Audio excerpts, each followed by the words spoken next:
So, hi guys! Andito kami ngayon, nag-study sa aming sequence. So, samahan nyo kami guys at mag-aaralan namin tong sequence.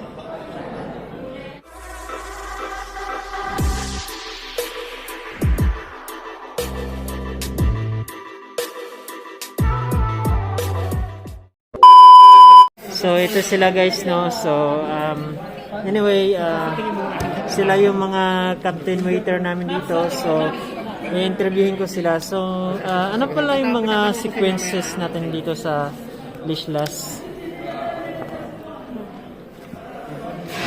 First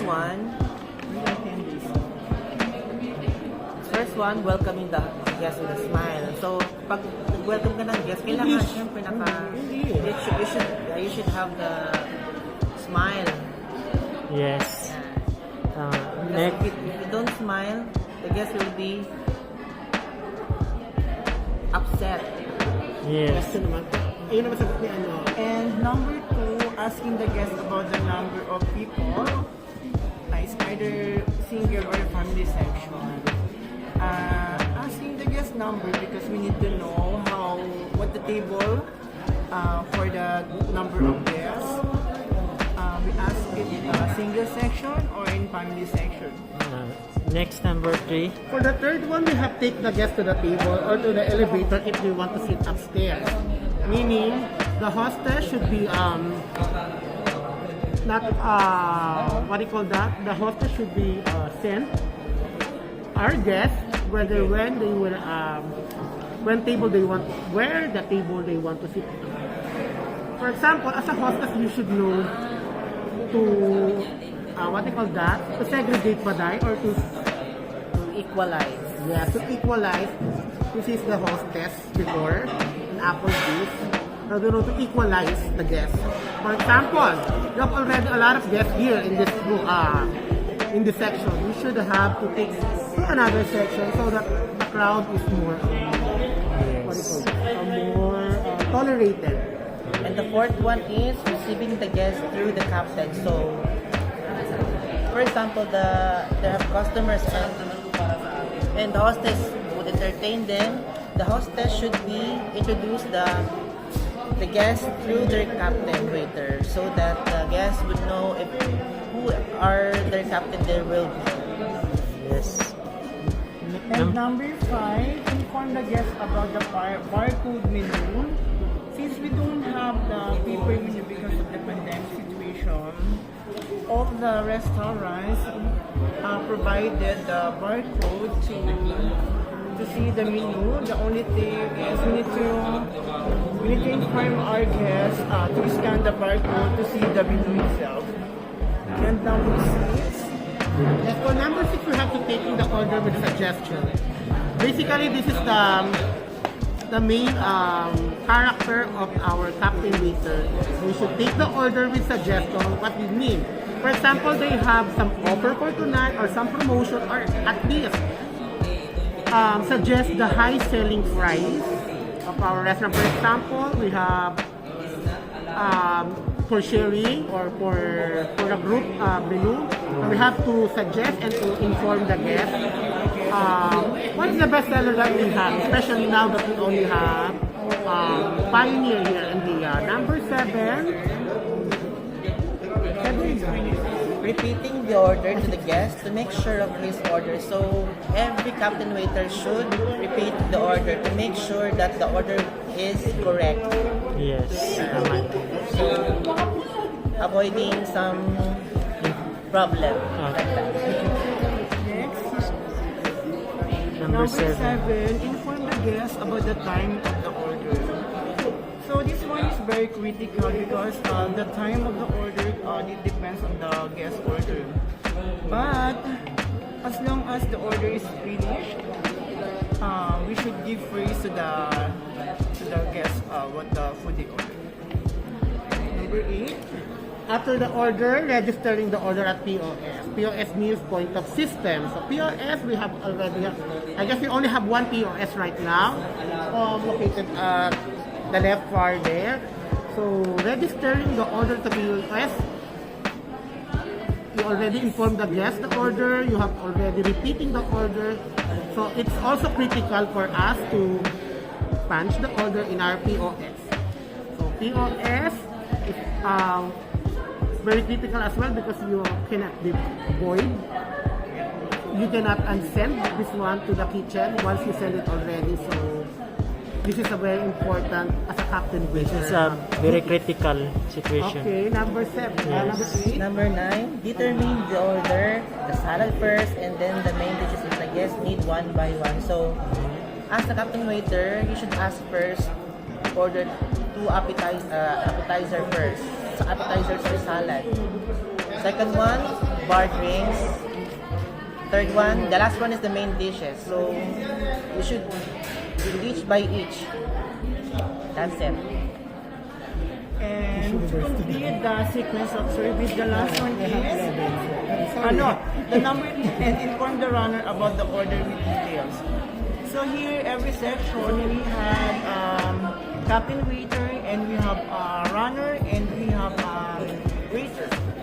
So you should have good communication with your runner because every order is in every details what guests are requested. We should follow this one because we need to comply or we need to satisfy our guests for every order. 11th one is the receiving the order from the expo and make sure from the order. Basically, this is one of the duties of our runner. English. Ada order sino ba dahil sa expo? Badan ka lang ada receiving the order from the expo and make sure from the order, for example, this is the duties and responsibilities of our runner.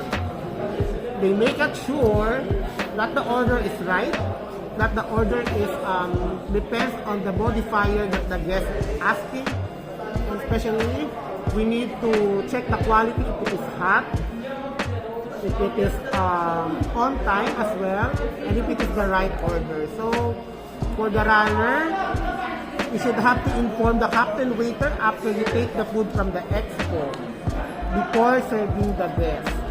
Okay, so number 12 Number 12 is bring the order to the table and hand it to the captain. So, every runner should, or expo, should make first that the food is correct and hot or cold. And the runner would go to the captain waiter. So, the captain waiter would put the food in the table. Because the runner is not allowed to put the order to the table. It should be the captain waiter. Number 13, serve the order on the table professionally and should know every guest what we have. Well, in this section, we need to serve every food we need to serve to the guests. Be kind and be polite to the guests. And we need to give the order for each person individually. Then no time to, there is no mistake to give the food to each customer. Okay. Then in case of appetizer or salad, dishes must be served. Plate for sharing, we must put our plates on the middle of the table. No need to inform the guest where we're gonna put the salad or the appetizer because this is for sharing. They already told us that it is for sharing, so we have to put this one in the middle. If the guest asking you to serve the appetizer and salad first, we must provide the appetizer and salad first. ASAP, as soon as possible. Okay, number 16. When the guests finish the appetizers, the table must be clean and serve new forks and knives for the next dish. So, if ever the guests are finished, for example, for drinks, appetizers, you should clean all and change new one for the next main dish or anything. Check that out. Number 17, serve the main course. Well, we have a proper procedure serving the order for the guests. The first one is the drinks. The second one is the appetizer, and this is section serve the main course. But it depends to the guest whether the guests like to serve first the drinks or the appetizer. But if they want to serve it all together, it could be.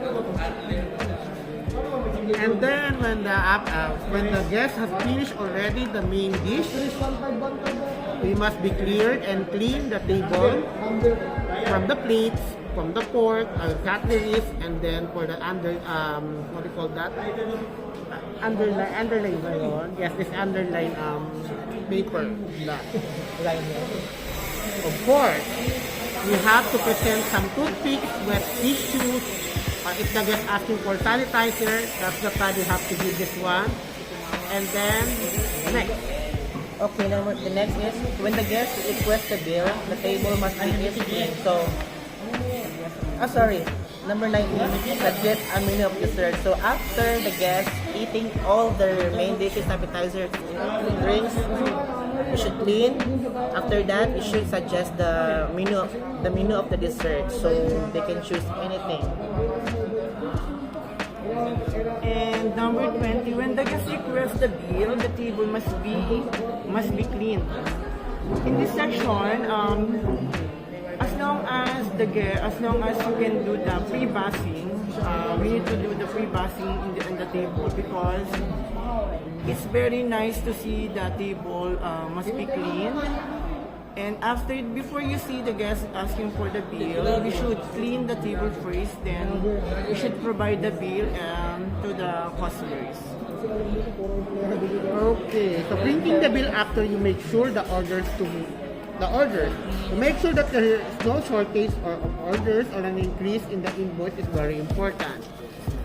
It means that you as a captain waiter should be checking the bill, of course, the invoice, if it is correct, if it is on the same label, if it is the order already served for all, if they have no shortage. And of course, it's important to check the shortage for that. Number 22 is farewell to the guests and ask to come back again. So every guest, if the guest is done for eating and they want to go outside, you should ask for come back again, like that. So yeah. And next now, 23, prepare the table to the coming guests. Well, in this section, we must be prepare the table first before we sitting the new coming guests. So this one we need to follow, because we need to set up the table for the new guests, no clean and no debris at all. As Miss Edwards said, don't reserve the guest if your section is not ready. Means you have to clean from top to bottom, and we must have a specific time to clear this table, so the flow of the guest should be smooth. Then after that,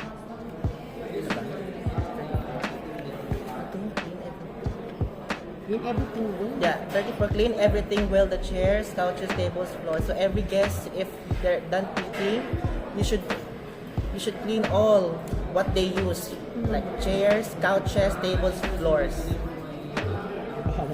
25, here we can hear you are not allowed to give the guest your back. Well, I think this one is we are not allowed to give any suggestions to the guest, or we are not allowed to give any bad comments to the guest. Gathering in one place is not allowed. Like the word Markiez and Marisoli is not allowed here, so we have to spread our manpower here. So it's not necessary to have the captain, waiter, runner, and cleaner in one place. The guest must be think that we are not doing our job, or maybe we're only whining during the operation. Next. Number 37, we always communicate with each other by eye language. So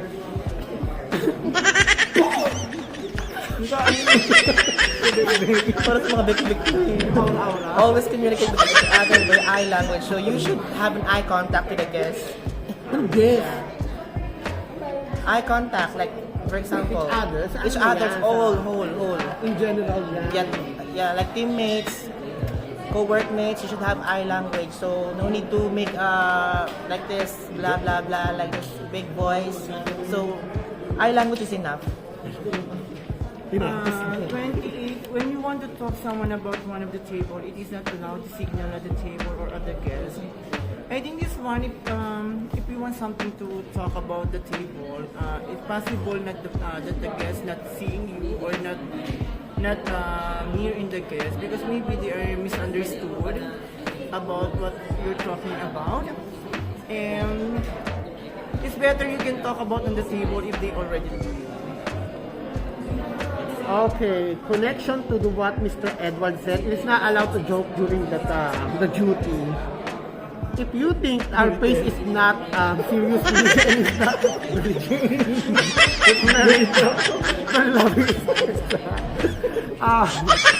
basically it's for me, so you don't need to have a joke during the operation or joking, nothing like that. So you have to avoid it so that the guest will not be upset.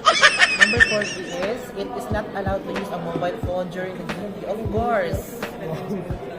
We should not use our mobile phone during the duty because it can distract our focusing of work. That's it. Thank you.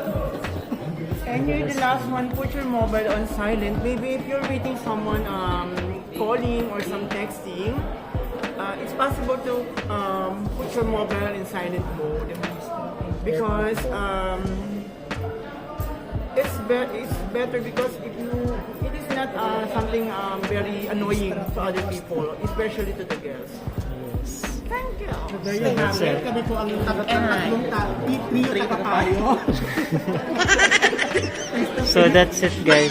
Thank you. Again, this is Marisol. This is Markiez. Marisa. Mari may isa pa. Mari may isa pa. So Marisa.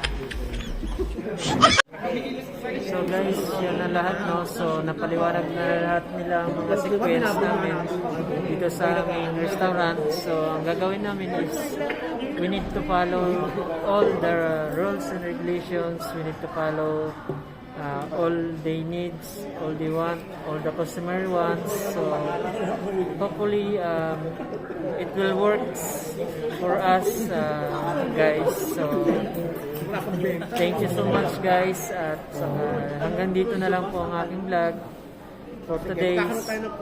I hopefully guys na marami kayong natutunan sa aking video for this day. So sa mga hindi pa pala nang subscribe, please like and subscribe sa aking channel and hit nyo na rin po ang notification bell para sa next na upload ko guys, updated kayo. Maraming salamat guys. Thank you and goodbye.